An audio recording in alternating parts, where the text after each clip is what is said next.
We might get started if you guys are all right with that. Great, and I will join. Um, so I thought we could do I know this module is quite big because it covers a bit of pathophys. I know we spoke about the RAS before, so we definitely can cover that. But I thought we could do a bit of ECG stuff if you guys didn't mind, because I know I always found it a bit overwhelming. So just going through like kind of our systematic approach to ECGs. Um, I think this is probably important for members, but I know it's sometimes not that clinically relevant to just remember how the heart depolarizes. So remembering that the cells are more negative inside. So they're sitting at a polarized charge, a kind of -70 to -90. And that's maintained by having high positive ions outside the cell. So a lot of sodium and calcium outside the cell. And sodium potassium pumps can work to maintain that gradient. The interesting thing about the action potential in the heart that's different from everywhere else, like the cardiac myocytes or the skeletal muscle, is that we've got these specialized pacemaker cells in the sinoatrial node that are able to just spontaneously produce a depolarization. So they're quite different in that they have a very specialized channel called the funny channels, which allow sodium to move inside the cell.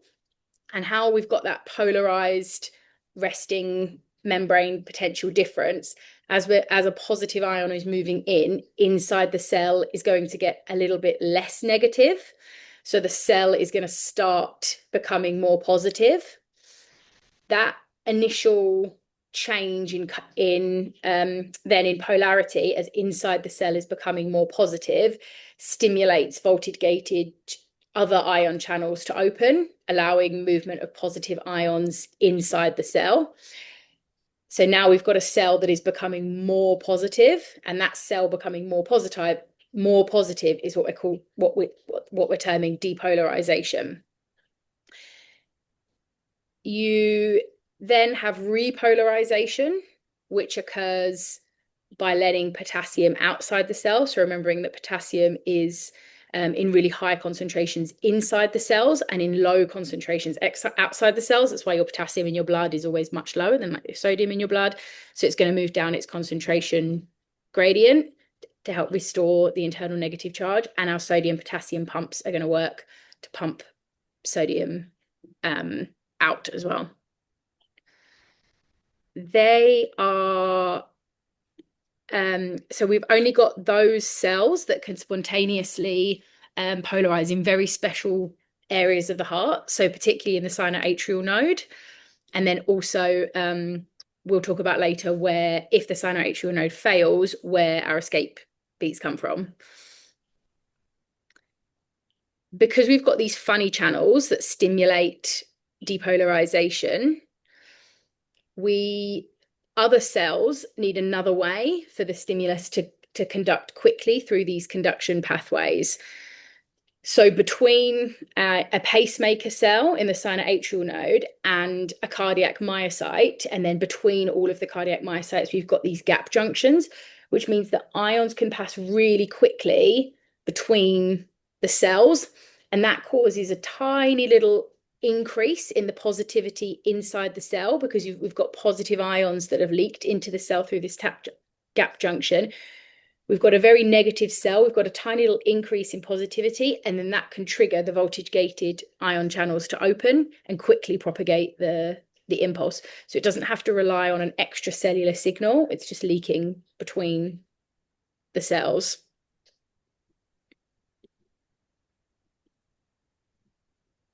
And then how we've got, you guys have probably all seen this diagram, this sort of diagram before. But just in the context of the cardiac myocytes, how they're a little bit different to skeletal muscle. So same premise. We've got ions that enter the cell, a little bit of increased positivity within the cell that stimulates ion channels to open and allows sodium to quickly flood inside the cell. to depolarize. We've then, once we've hit the cell getting more positive, that's going to stimulate the slower calcium channels to open, and calcium's going to more slowly open, and that's going to sustain our plateau phase of depolarization. And that's going to be really important to give everything time to depolarize. The plateau phase is also counterbalanced by slow of calcium coming in and a little bit of potassium going out, and then repolarization, like we said, potassium flowing out quickly. I'm not sure I've ever explained that out loud before. Does that make sense? Yeah. Okay. I love that you say you're probably all very familiar with this.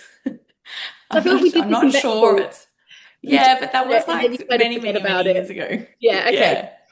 Yeah. And I know it seems a bit waffly, but I think it's really good to remember. I find it helpful, especially when you're thinking about drugs that are going to affect calcium, for example, or our potassium blockers.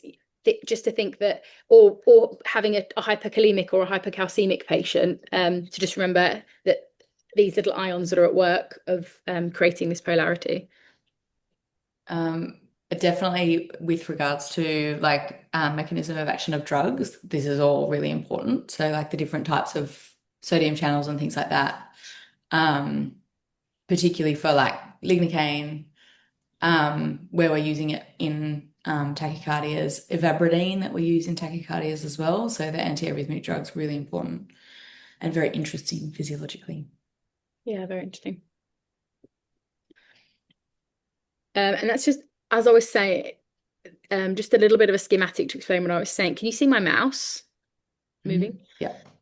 So we've got sodium rushing in and creating this sharp up spike. So sodium is going into the cell, so the cell is getting more positive inside relative to outside.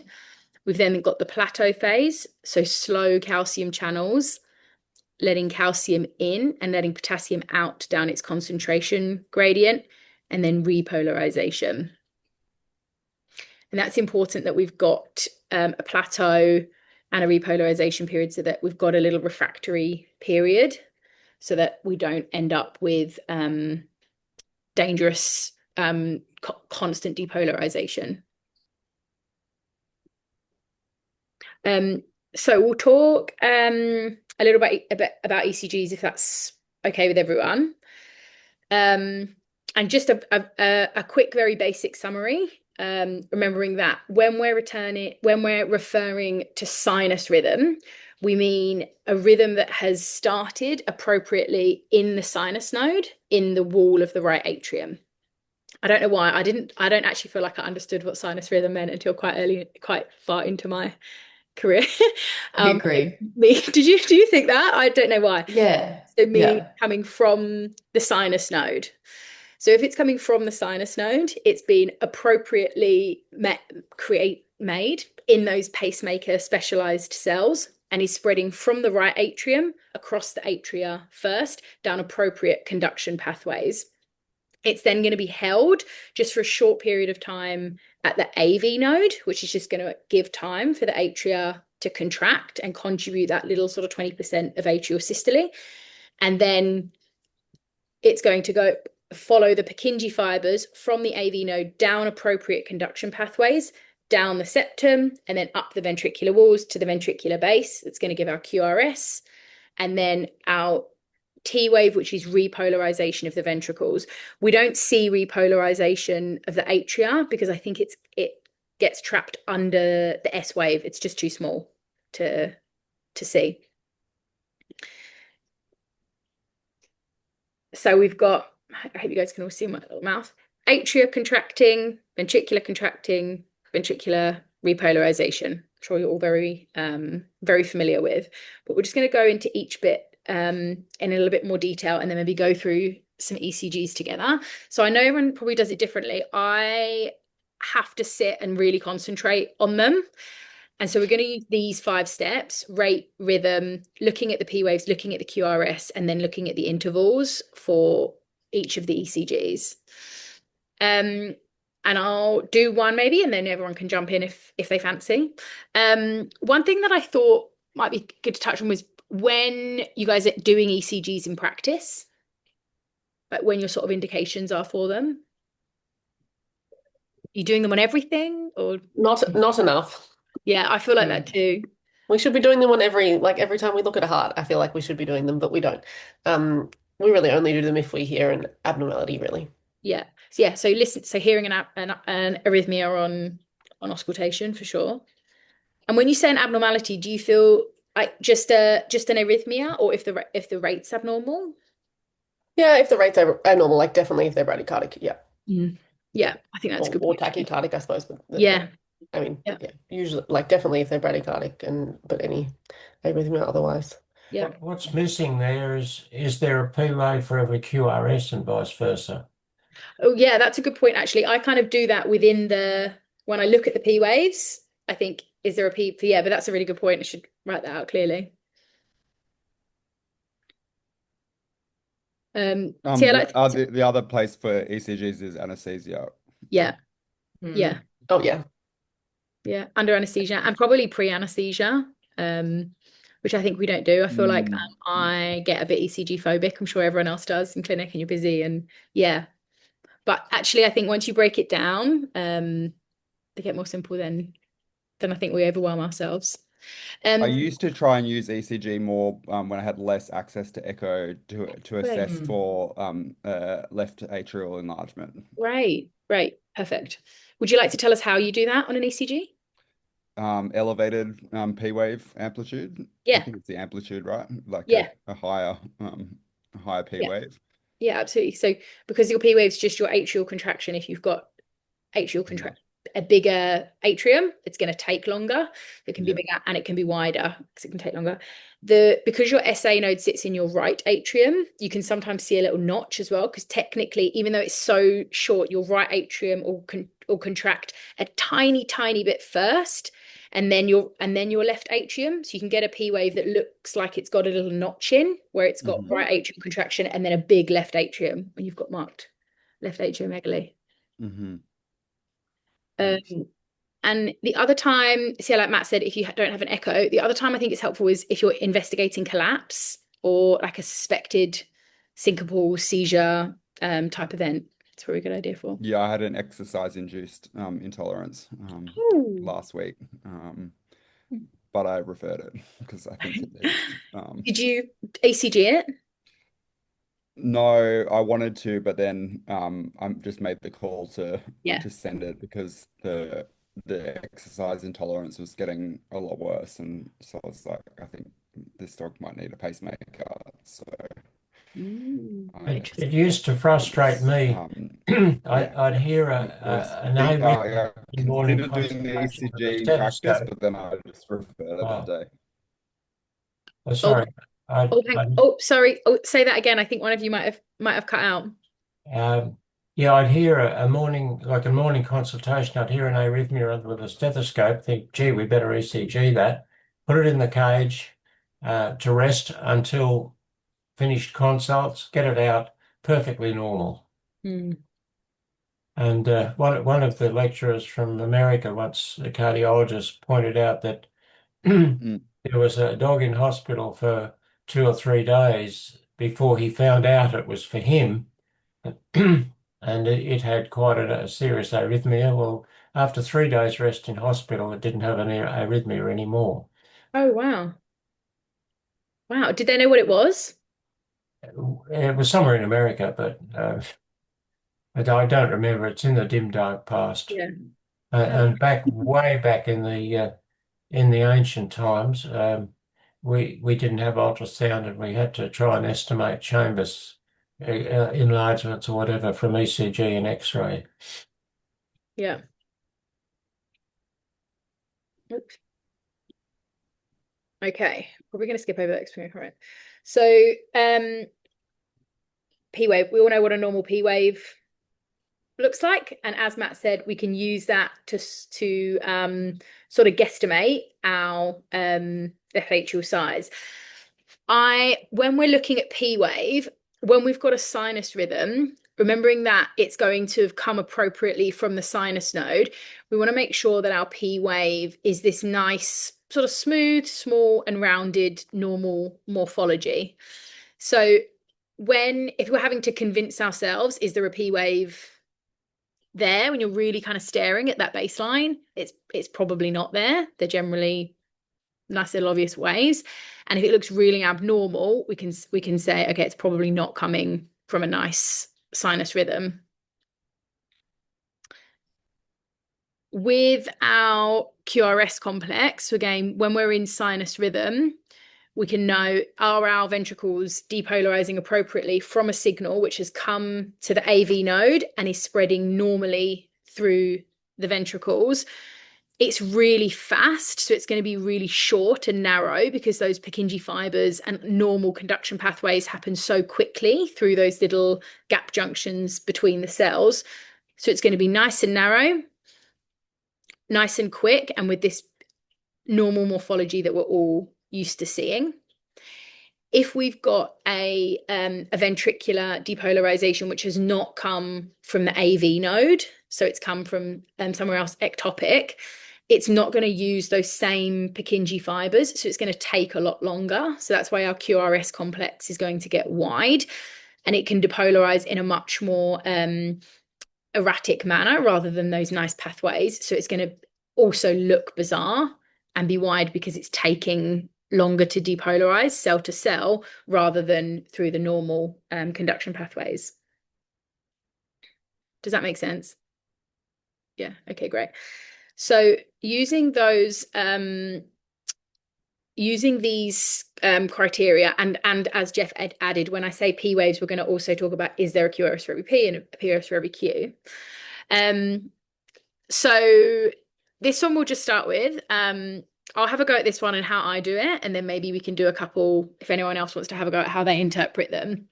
I have to really separate, for some reason, each step in my brain to make this logical for me. So number one, I just focus on the rate. So this dog, I've just put the rates on here, 40 beats per minute. Okay, we know it's a Brady arrhythmia. And then there's not actually that many things that cause a bradyarrhythmia like that. So great, we've already narrowed it down. The rhythm, and we're just going to focus on, is it regular or irregular? So I'm going to say this is an irregular rhythm, irregular. And we've got an irregular bradyarrhythmia. Great, we've already narrowed down so much from it being quite overwhelming when you're listening to an irregular beat or looking at an ECG. And then I really separate out the P waves and QRS in my head. So I think if we've got a normal P wave, okay, I know that is the sinoatrial node appropriately depolarizing the atria. So our sinoatrial node is working and our atria can contract normally. So have I got a normal P wave? Yeah, I'm happy that's a small rounded normal P wave. I'm happy that's a small rounded normal P wave. And so our sinoatrial node, at least here, is functioning and our atria can contract. That's all we know from that. We don't have a QRS here for this P wave, and I don't have a QRS here. So now I know I've got a bradyarrhythmia, I've got P waves, but there is not a QRS for every P wave that's present.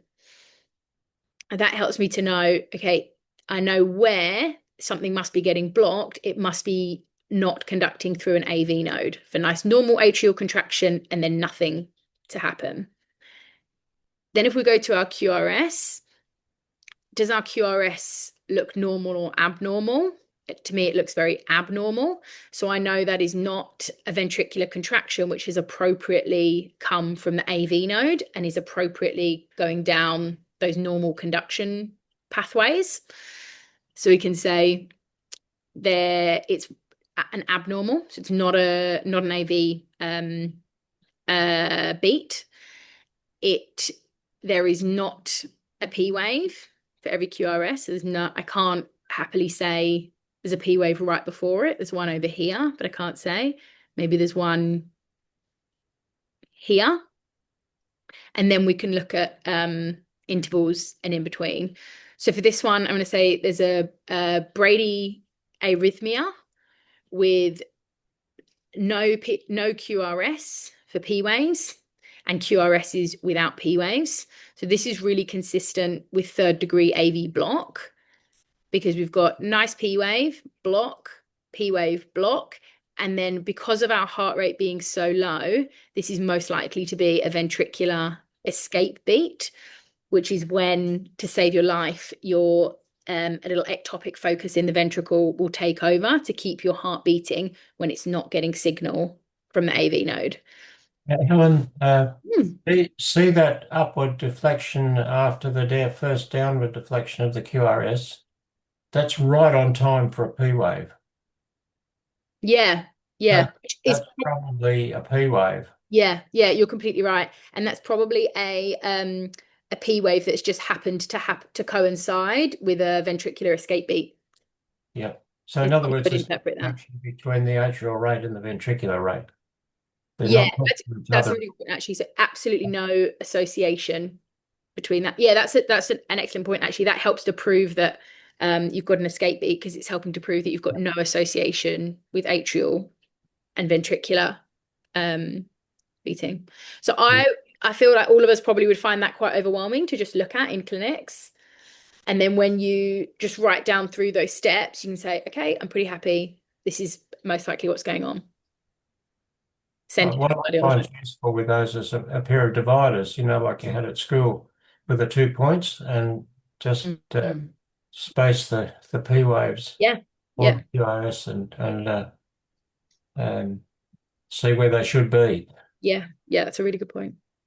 I go along with a piece of paper and mark where the P waves are, and then mark where the QRSs are, and make sure that like the Ps, I can then move the paper along and they're lining up. Yeah, that's a great idea. That's another way of doing it. And what about should a T wave be part of the like identifying or noting the T wave be part of an ECG interpretation? For sure. I don't feel like we give it that much love, do we? Repolarization. When do you see T wave abnormalities in clinic?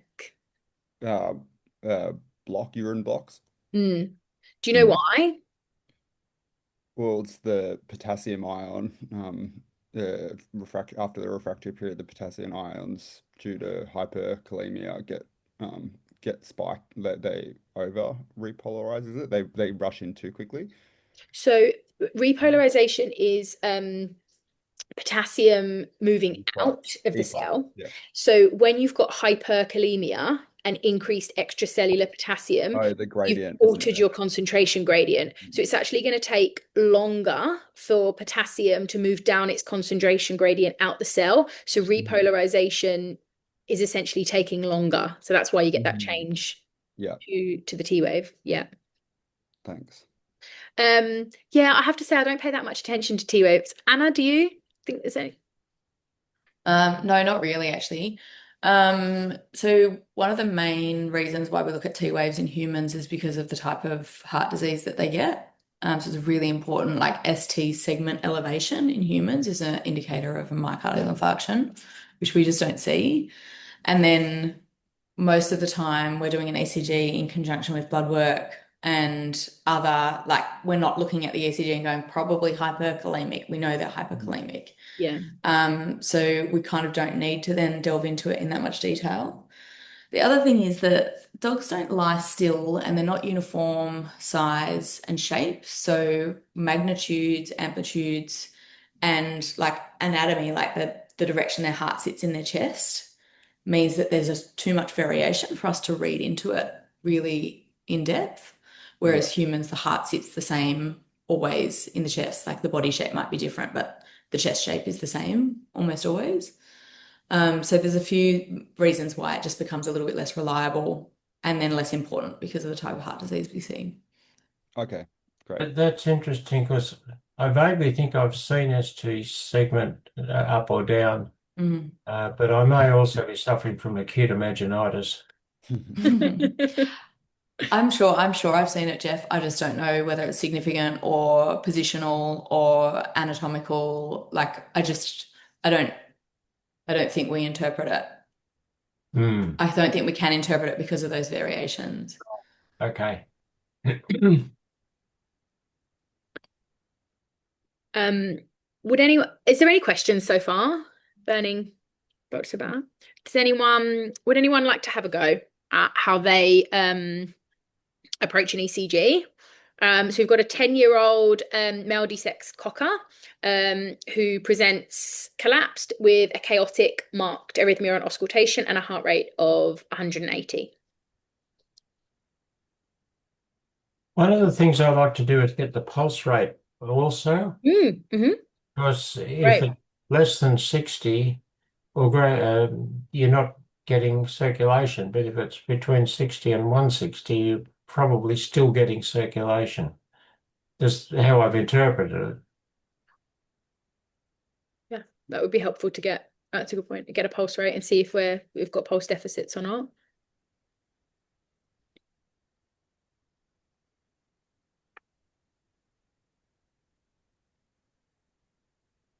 I'm happy to have a go. Go for Not it. very good at them, but um, so yeah, the rate's 180. Rhythm So do you uh, think rate is, sorry to interrupt you, Matt, rate is accurate. yeah, do you think like appropriate, high, low? Oh, elevated. Perfect. Yeah, So we've yeah. got a tachycardia. There's a tachycardia. Yeah, yeah. Then I would say rhythm. If I'm looking at the intervals between the QRS complex, I would say that there's probably it's probably irregular. It spaces out a little bit, but I can't like I'd say that the QRS intervals on the right side of the trace is slightly wider, but I don't know. I'd probably say maybe it's equivocal in my eyes for being Yeah, I agree. And irregular. actually, this would be easier in a much longer one. So I think that's fair to say. In Yeah, so I'd probably say it's regular. I don't know if we'd say that the difference between the last two is enough to say that it's irregular. Would you agree? Yeah, I think probably if this was bigger, it would be quite irregular. Yeah. But I think that's, yeah, very fair. It's hard in just a short thing. Fair enough. Okay, so Yeah, yeah, so it's yeah, perfect. Yeah. I'd say equivocal, but if I saw more, maybe I'd be able to say. So let's say it's irregular. Then with respect to the P waves, I would say that there is evidence of a P wave, but then prior to the one P wave, there looks like a lot of other potential P waves without QRS complexes between them, or some sort of um, fluttering. Like fluttering kind of effect where there's many numerous P waves prior to a QRS segment. The QRS segment to me looks okay. Um, and the intervals, so we're looking at what P to R interval, is that the main one that we look at? Yeah, we kind of did that in the whether it's regular or not. So that's like if Yeah, you've got other little complexes or anything. Let's have a yeah. look at the. Um, so I'd say to me there's not a QRS for every P wave, Hmm. and the QRS segment looks relatively benign and normal to me. There's the ST segment slurred or elevated depending on the complex, Mm. which is supposed to indicate myocardial disease, in my understanding, but Anna will correct me, no doubt. What's the troponin So, doing? this is probably elevated when the heart's working this hard, I would say. Yeah. It makes it a little bit harder to interpret, but yeah, that ST segment does look a little bit like low. I would ignore that completely if I was in clinic. As you said, Jeff, it can indicate myocardial disease or myocardial hypoxia, and with a chaotic heartbeat that's not generating really convincing pulses, I'd probably say, yeah, expected, if that makes sense. Yep. And then if I had to, if there was discordant PR to HR,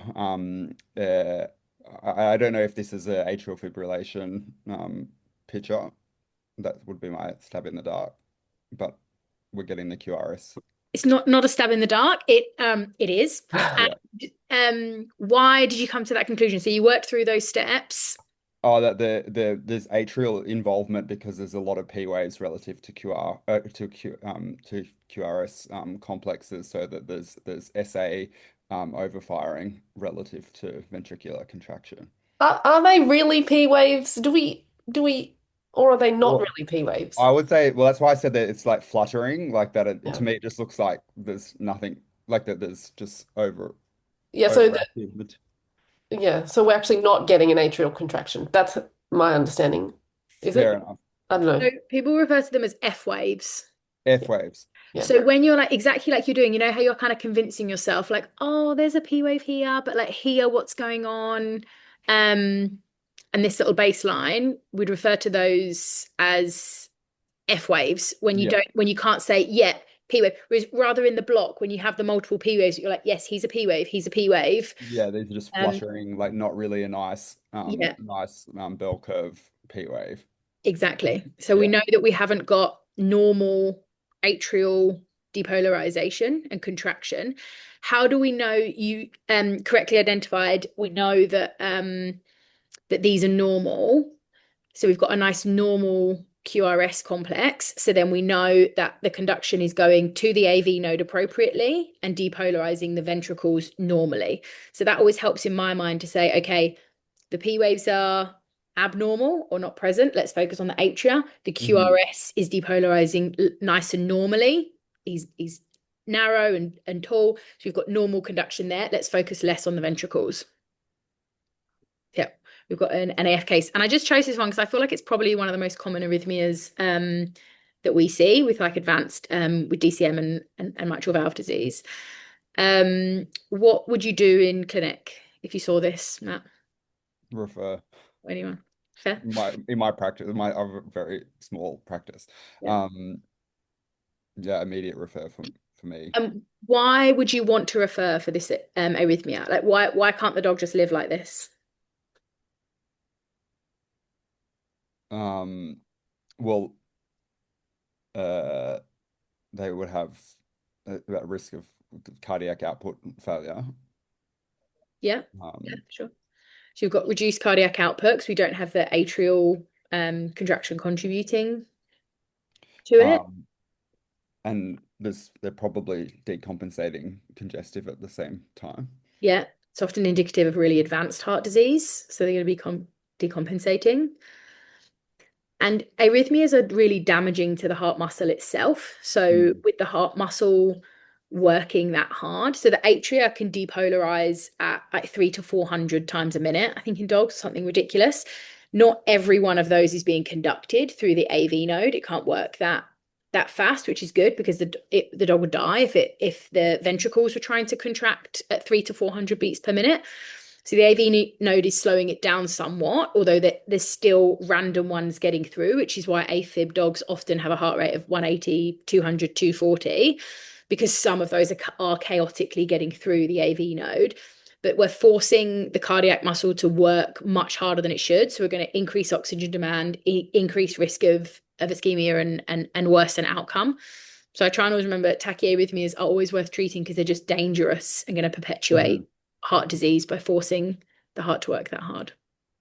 Yeah. Yeah. And it's like at that rate, the heart wouldn't fill properly between Yeah. beats.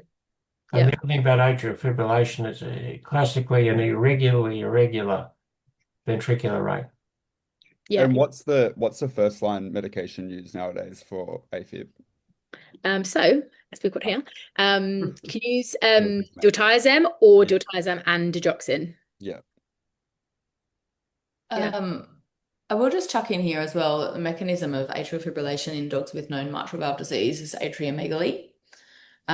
So decreasing the volume in that atrium is really a core part of treatment. So if this dog wasn't already on pimavanserin and furosemide, that would be my first stop before I use any antiarrhythmics. So we don't want to slow the heart rate down when the heart is actively failing. So I usually treat the heart failure first and then add in, you might have been about to say that, Helen, sorry. No, that's a really, really good point. I didn't have Yeah. that in here. Yeah. And then I usually start at like 1 week recheck. And if they're still in atrial fibrillation, I'll start diltiazem first. And then if that's inadequate to control rate, add in digoxin. Um, digoxin gives me nightmares. I just think that owners like dose it wrong and then the animals get sick, and I try and avoid it. But given that we've got pimavanserin as the inotropic agent now, I'm kind of a little bit more comfortable with just using diltiazem. Digoxin's So, quite toxic as well. It's very narrow Toxic dose therapeutic range. 50% of the therapeutic dose. So Yeah. and whilst you could never guarantee, like being presented with an AFib in general practice and referring for someone to take a look, obviously a dog could, you know, succumb to cardiac output at any time because it's, you know, suggestive of kind of end stage CC, or not end stage, but like advanced mitral valve disease. But seeing, like Anna said, like that you'd try positive inotropes with and furosemide therapy first. It's not an like referring them rather than, you know, me carrying diltiazem in practice is reasonable, rather like they're not. I Absolutely. mean, there's some chance they might die, you know, that night or something, I guess, but there's a little bit of time generally, normally to see Yes. what's going to happen, right? Yeah. Also, diltiazem's available over the counter at human pharmacies, so you can always just write a Mm. script. Yeah. Oh, not over the Okay. counter, sorry. By prescription Yeah. at humans. So if Pharmacies. someone declined referral and they were already on vet med, and I was comfortable that you know, that I had given them like IV furosemide, or that their furosemide dose needed like was adequate, then Mm-hmm. that would be a reasonable next step to just get the appropriate dose and script them that. Yep, for Yeah. sure. That's what I do. I script it out rather than having to have it Mm. advertised. Mhm. Yeah. And I think oh, yeah, there we go. although, like you say, they could die, I don't feel like these dogs are as at risk of dropping down dead, if you agree, Anna, like sudden death risk Yeah. compared to like Mm. a ventricular arrhythmia. Hmm. Yeah. They're probably going to die of congestive failure, because although you definitely could see this with DCM, of course, or like lone AF, what the really junk Mm. breeds get, where they get random atrial fibrillation. The most common reason you'll see it in practice for sure is going to be advanced mitral valve disease, and Yeah. like Anna said, and left atriomegaly, so that it's very unlikely that they're going to drop down dead on you. It's very Yeah. often a case that you already know about. Not always, they could be just present like this, but that seems to have suddenly decompensated or be quite collapsed because their cardiac output's so low. You listen and their heartbeat is just like all over the place, Mm. and often really tachycardic, but you already know that they did have advanced mitral valve disease, or at least in the record it's been a murmur every like a high grade murmur. So then scripting out diltiazem I think is really appropriate. And what kind And of so, rate control are people like aiming for? I think I would probably have a different answer to a cardiologist, because I feel like clinically, if the dogs are doing well, rather Yeah, than keep listening and then they come in and get more tachycardic. yeah. um Anna, do you have a preference? Yeah, there's actually a good paper that just shows like life expectancy at different Oh yeah. targets, sort of thing. Yeah. So under 125 is what we're going for the best outcomes. I actually really like to get owners to take that heart rate at home, because I think it's more accurate than the variable catecholamine effect of being in the vet clinic. Yeah. So I'll usually go by like outpatient management, like just and at home as much as possible, depending on how much I trust the owners. And how often would you detect a pulse deficit in Or AFib? always, Yeah. yeah, Always. Yeah. yeah. So yeah. So essentially, as Helen said, the atria is just contracting nonstop. And as soon as the ventricle is repolarized, it's going again. It's going again. Yeah. It's going again. And you can imagine that repolarization time gets really variable depending on the calcium cycling and the potassium cycling and stuff like that. So you end up with that really chaotic ventricular rate, which is what we're actually hearing because we can't hear the atria contract. But if there's a longer repolarization time, there's more time for that ventricle to have relaxed and that ventricle will be fuller. If the repolarization time was really quick in that cycle, for whatever reason, that ventricle is going to be virtually empty and we're not going to feel anything when we hear it because it's just not going to generate enough of a pulse. So increasing the clinical suspicion of diagnosis of AFib, like it's not just that. Like if I was unsure and like worried about that ECG but then felt the pulse deficits, then it would be strengthening the case. I would say there's not that many tachyarrhythmias that present this chaotic. So any of the ventricular tachyarrhythmias are like boom, boom, boom, boom, boom, boom, boom, boom, boom, boom, boom, boom, boom, boom, boom, boom, boom, boom.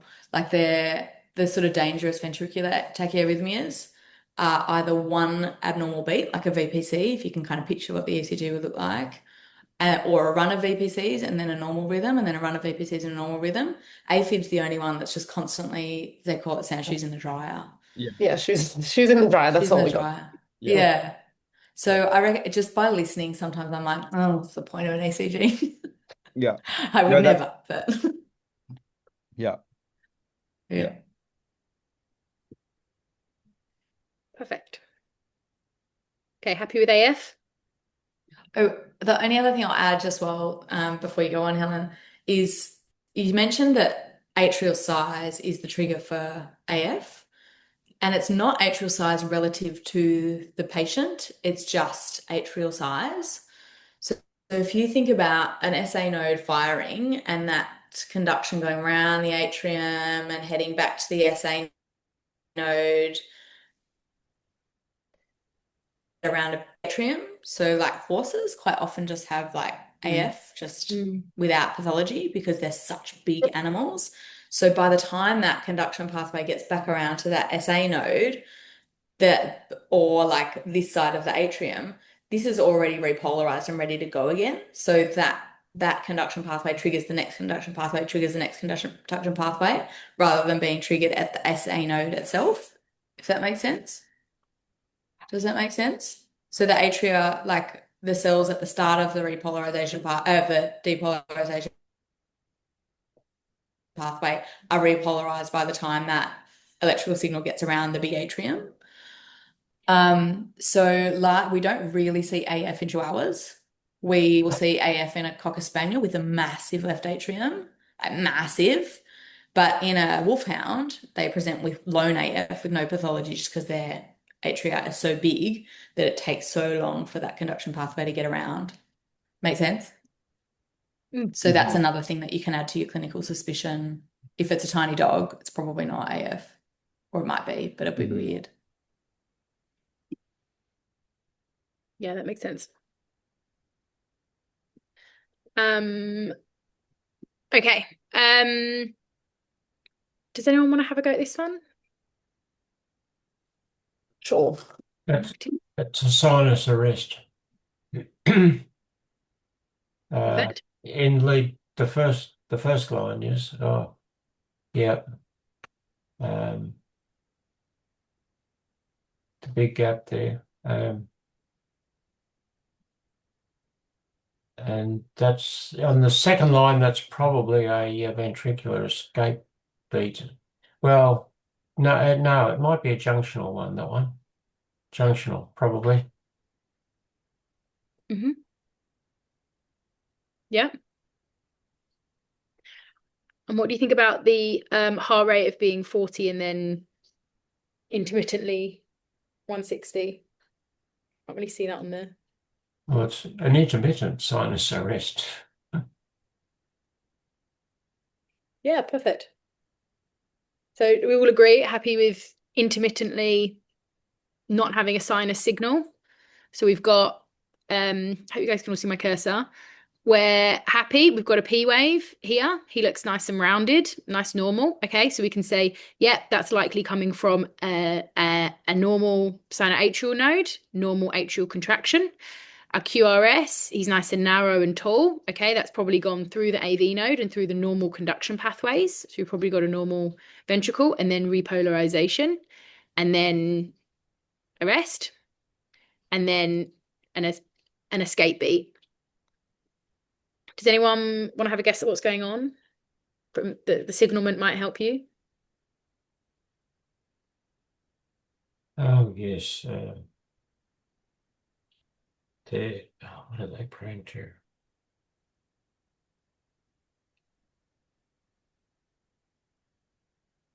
I mean, this stares blankly at walls. Are we thinking that there's like another comorbidity that preceded this? There could be, but that wasn't really what No. I was thinking. This is it's not common, but I guess we see a certain demographic of patients that Right. need workup, but we see this a bit. Um, termed sick sinus syndrome, so overrepresented in mini schnauzers, Westies, and essentially we don't have the sinus trigger, so we don't have the SA node firing.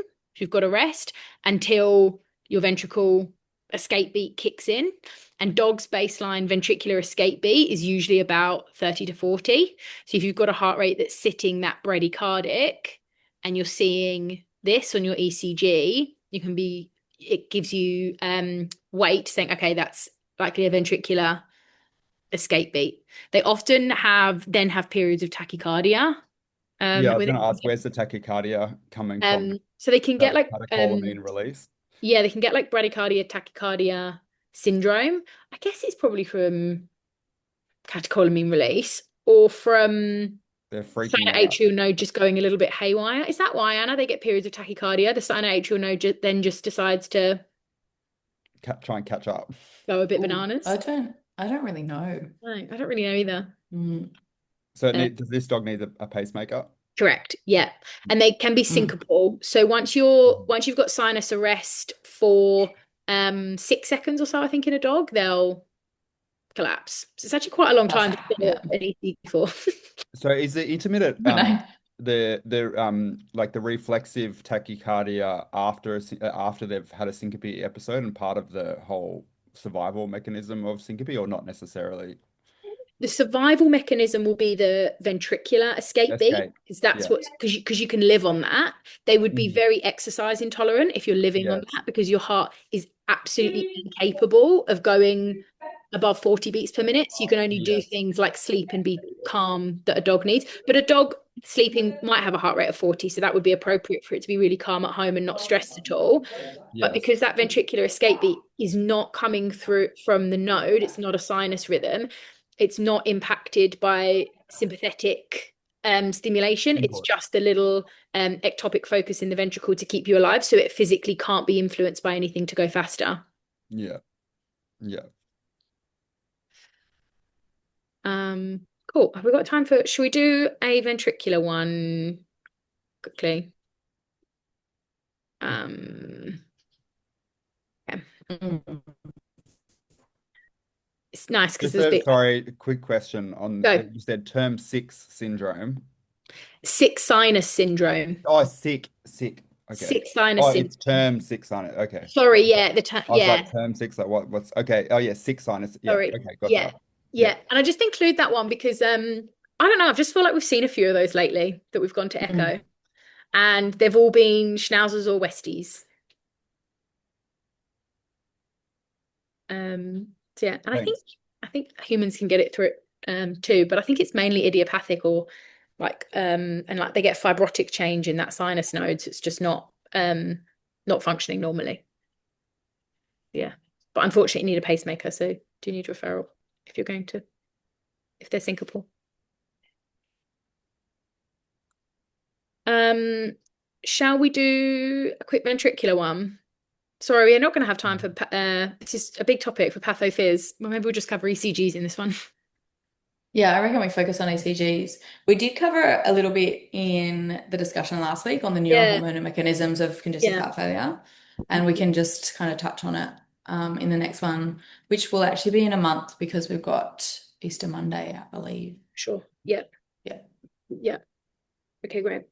So this one we've got a 6-year-old male D6 Doberman, heart rate of 100, but you're hearing an arrhythmia on auscultation.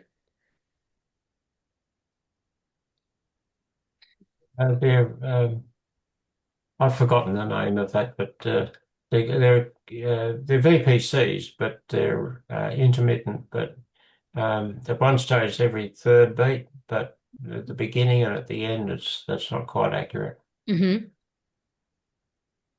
Yeah, absolutely. So they're irregularly placed. So here we can focus on our P waves. So we've got a little P wave here. Okay, he's nice and rounded. He looks quite normal. P wave, no P wave here. So I've got some normal P waves. So I know that my sinoatrial node, at least here, is able to conduct normal. My atria are contracting normally. I've got a QRS here for P waves. Here I've got a QRS without a P wave. But when there is a P wave, there is a normal QRS after it. So we can say, okay, we've got a normal QRS. The heart is capable of doing that normal conduction pathway.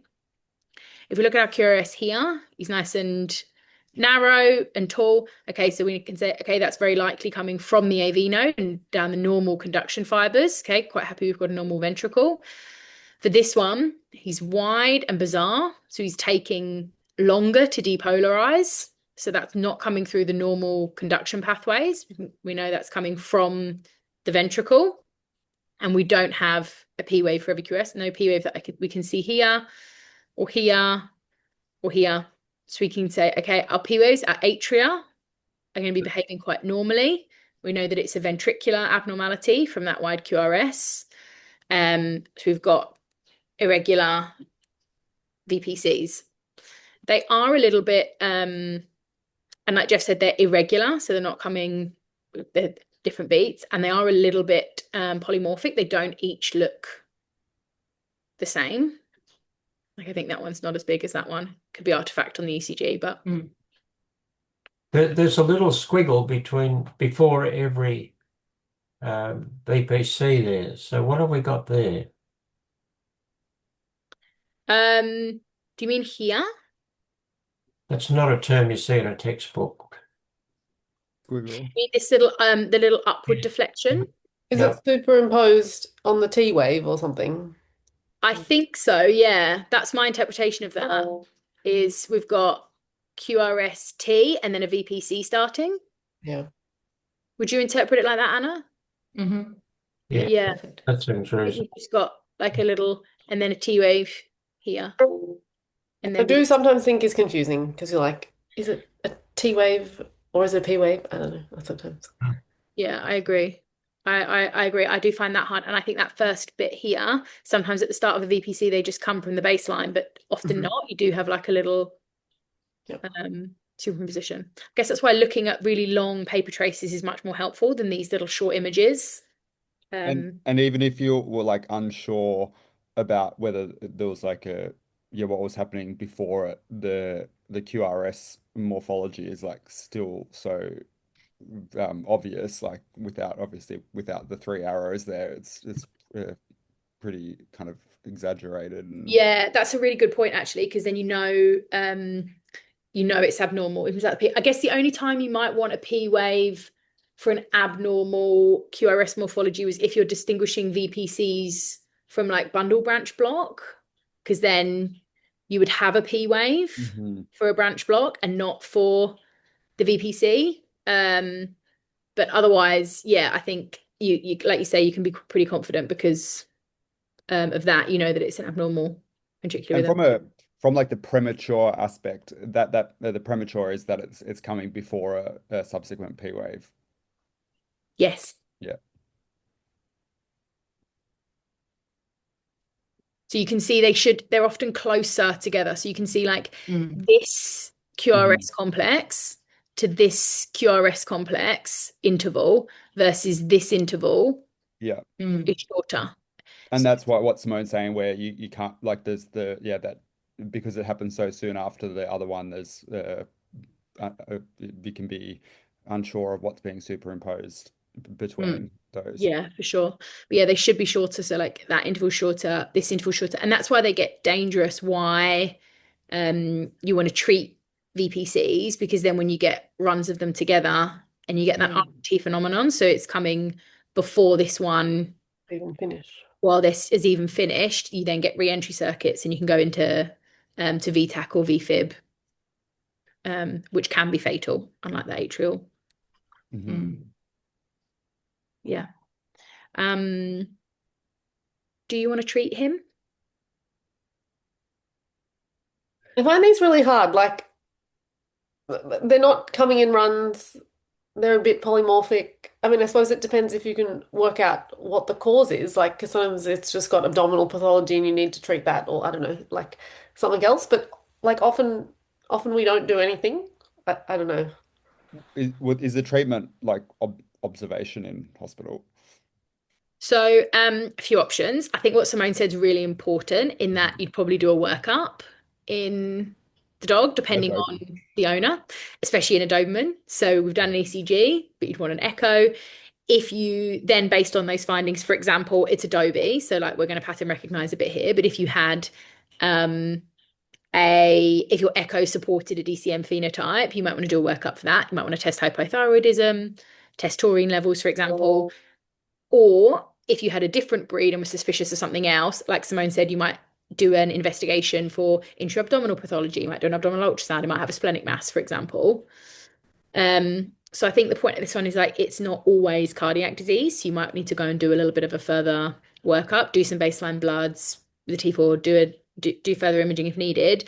And you might want to halter it because a lot of cardiologists will make a decision based on VPCs over a 24-hour period. So you could do it in hospital or do a halter at home. So you're probably going to be referring for that unless you have a service where you can use a halter. Yeah, but in clinic, the other workup stuff, it can be quite important to exclude first. I feel like I see it more commonly with not primary cardiac disease. I don't know if that's just the patients we see, but I agree. Like in And there's surgical recovery and things, or well, I think that is quite common. Not that I do any surgery, but I think that is quite common. Yeah. Are you seeing with like pancreatitis dog, Simone, or like severe inflammatory disease? Yeah, like severe inflammatory disease. I don't know, any sort of like peritonitis, but yeah, pancreatitis, like just cancer anywhere, especially in the abdomen. Yeah. Yeah. And sometimes they are big dogs too. So then you're like, oh, am I sure it's not the heart? I don't know. And how do you go with your decision making whether to treat them or not?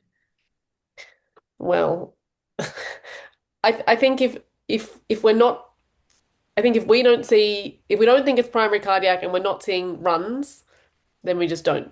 We treat the other stuff and see what happens. Yeah. I think that's very fair. If you agree, Anna, treat the other stuff. Yeah. So we are going to talk more when we talk about myocardial diseases on like management of this, but there is actually really good guidelines on when to treat ventricular tachyarrhythmias. So we'll go through those in more detail when we get to that point. I just had a look, and the next tutorial topic is heart failure diagnosis and management. So we're just going to go pathophysiology diagnosis and management. Okay, great. And then we're covered. Yeah. Sounds good. Amazing. So that'll be in a month. Everyone, happy Easter. Happy Easter. And thank you so much, Helen. Can we just say that was well done. way better than what I present? Very impressed at your preparation. Very impressed. Oh, it's honestly, it's AI. It's not me. So good. I find ECGs overwhelming when you just sit down and look at them. They're so helpful. So I hope that was helpful to everyone. Just having a great. Yeah. Great. Happy Easter, guys. Does anyone know of like a smartphone device that can put ECG trace onto like a smartphone easily? So we just bought an ECG. We haven't actually tried them out yet. But it's like a stick-on pad that links to your phone and records digitally. I think they were like $900 or something like that for the pad, and they're just like adhesive patches that you then use with new patients. So the pad thing is reusable for as many patients as you want. And that, the adhesive pads are pretty cheap. So I'll let you know how it goes. Yeah, we'll catch up later on how that's. Yeah, it's just an app, so I'm excited for it. We still have an ECG machine that uses ink, so ours definitely don't go digital. It literally you have to insert the ink.